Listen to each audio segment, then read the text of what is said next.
Young Justice Season 4 returned again this week with a brand new episode entitled Artemis Through the Looking Glass. I'm Cape Joel, and this is a video series where I give my thoughts and feelings on the episode that was, as well as shouting out any fun or interesting comic book Easter eggs I can find. So with that out of the way, let's get to it, shall we? So then, this newest Artemis-centric arc has been doing great work building on flashbacks from previous seasons and helping to fill in the blanks when it comes to the complex and, let's face it, one-sided relationship between Artemis and Jade. You'll remember that the woman who would be Cheshire made a big show of leaving her abusive supervillain father behind to try and strike out on her own. Turns out she actually came back not long after once she hit her first rough patch. Despite her father's demands, a young Artemis went to great lengths to try and feed her sister, and even though she promised to pay her back and that their father Crusher would never know, she ended up not keeping her promise, and Artemis was forced to pay the price for her sister's actions, something that would end up becoming something of a major theme between these two women even into adulthood.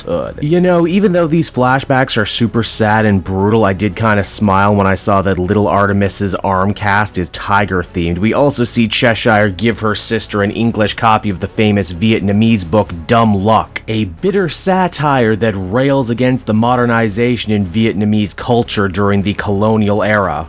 You know what, come to think of it, this whole arc has been filled with literary references and allusions. A Tale of Two Cities, Alice in Wonderland, now this. It's no surprise at all that Artemis became an English professor. Now, back in the present, Artemis still wants her sister to help in figuring out which of the two League of Shadows defectors is legit and which one is lying to them. The good guys have reached an impasse, and even telepaths like Outsiders member Looker can't figure out who the real deal is. Mainly because the Light and League of Shadows train their agents to shield their minds from telepathic interference. In fact, we already kind of saw this in Season 1 when Bane guarded his mind against Miss Martian by reciting football scores in Espanol. There's also a B-plot introduced to this episode too, involving a newly returned to Earth Beast Boy. Unsurprisingly, he's not doing so well since coming back from Mars, and he's starting to neglect his other superhero duties. And I mean, really, can you blame Gar at this point? He's just ping-ponged from tragedy to tragedy for most of his very young life, from a dead mother to a dead godmother to one of his very own teammates betraying him. A teammate who, by the way, may end up causing a war or other such major international incident with his new kingly reign, to say nothing of the death of Wally and now Connor. I swear it's like every time Beast Boy thinks he's over a major hurdle in his life, the universe throws a brand new one in his way that not only trips him up but causes him to fall back. Back in the A-plot, Cheshire begrudgingly is convinced to help her sister, and we even meet Artemis's new boyfriend, Jason Bard. This is technically the second time we've seen him in the show, though the first time was during the episode Failsafe, where Bard was actually a soldier working under Wade Island. And if you remember that episode at all, you'll recall that it was a sort of dream training exercise gone horribly wrong, so really this is the first time we're meeting him. If you know Jason Bard at all, it's from his 80s Batman comics run, where he was a pretty big part of the GCPD there for a little bit before eventually just falling off the map forever. Makes sense that the show would make him a private investigator then. Also, good job on showcasing some amputee representation in your superhero show. It's also in this episode too we come to realize that Orphan, one of Batman's newest proteges, we're told has taken a particular interest in the two former League of Shadows members. Again, being a comic fan, I was already way ahead of this plot turn, but I always enjoy getting to see Orphan featured. Orphan is actually a newer moniker for her. She used to be a Batgirl, and I wonder if she'll become one again in Young Justice. So then, with Cheshire's unique insight into the supervillain, super assassin mindset, we begin to realize some very important things about Onyx and Cassandra and why they may be willing to turn on the rest of the Shadows. First off, seems like Cassandra actually has a living mother she never knew about, and that her father Vandal has actively been trying to keep her away from this whole time. Furthermore, Cassandra says that she tracked down Tigress to her home after the last battle with Black Manta's men, which we did see in a previous episode, so points for continuity. Onyx likewise has some very interesting things herself to say. First off, this new new show version of Onyx claims to be the granddaughter of Golden Age superhero Amazing Man. Wow, you know, every week Greg Weisman and company surprise me with their deep DC Comics cuts, and this is no exception. Onyx also goes on to claim that at first she enjoyed what the League of Shadows had to offer her in her messed up life. Under Raish and the Sensei, everything actually seemed pretty cool, but then the Light got involved, and when Deathstroke and Lady Shiva took over training, Onyx figured it was time to run, inspired in part actually by Cheshire's very own escape. How about that? Furthermore, on what was easily the best joke of the episode, Onyx says she was able to track Artemis back to her house because her old superhero name is the same as her real name. Oh yeah, you know what? That is an excellent point. Sadly, all this means is the good guys are nowhere closer to solving their mole problem, but thankfully they won't need to decide much longer as their hiding place comes under siege by villains. We got Josh Keaton, the spectacular Spider-Man, back again reprising the role of Black Spider and having an absolute blast getting to say all the cheeky things that Spider-Man never could. We also have some newcomers like Rictus, a fairly new comic book villain from the pages of Red Hood and the Outlaws, who actually got a major upgrade here for the show. He keeps the purple energy manipulation thing, but now he's got more of a robot aesthetic to him, which I dig. And hey, wouldn't you know it, for 2 weeks in a row we get some actual fight scenes again, and they're pretty damn cool too, because they're fighting in one of Green Arrow's old haunts. They've got lots of different weapons to make use of in the fight, and oh, they certainly do. It's made very clear early on in the battle that the bad guys, led by a returning Lady Shiva, are here after Cassandra, and when they don't get what they want, Shiva decides to take Orphan hostage instead. Her name is also Cassandra, by the way. The show doesn't bring that up, and I feel like they did it on purpose because they didn't want to confuse people. Also, hey, big surprise turn, but wouldn't you know it, Orphan is actually Shiva's own daughter and a former member of the League of Assassins. Obviously, as a comic fan, I knew this way in advance, but I'm sure if you didn't, it's gonna be surprising all the same. Again, the grand unifying theory of this arc seems to be crappy supervillain parents and the kids who have to deal with it all. As the episode comes to an end, Cheshire plans to leave her sister holding the bag once more when Artemis refuses to cut Onyx and Cassandra loose, as they all plan to go together to rescue Orphan from Santa Prisca. Though before Jade leaves, she does drop an old code phrase from when her and Artemis were children, so I most certainly believe we haven't seen the last of her. And so that was Artemis Through the Looking Glass, everyone, and overall I thought this was another very strong entry in the season. I love the complex and layered relationship that's being showcased between Artemis and Cheshire, and I get the strong feeling that their relationship might very well turn a corner by the time this arc is over. Now, what her relationship is going to be with her daughter and with Will, ooh, that's a story for another day, I'm sure. The bigger spy game too between the moles is pretty fascinating as well. Even as the audience 2 episodes in, I'm not sure who the good guy is or who the bad guy might be, or if they're both bad or both good. And sometimes in fiction, I admit, it's nice to not know what's gonna come next. We got some fun action scenes too, some really wonderful comic book references. This is quickly becoming my favorite arc of the season. And on that note, everyone, that'll just about do it for me and another video. I hope you enjoyed it. As always, be sure to like, subscribe, and favorite so you're always up to date on when the next new Young Justice video is dropping. And because of awesome fans like you, my channel is actually growing by leaps and bounds every week, and I'll always be thankful for that. So until next time, everyone, I've been Cape Joel. Bye-bye.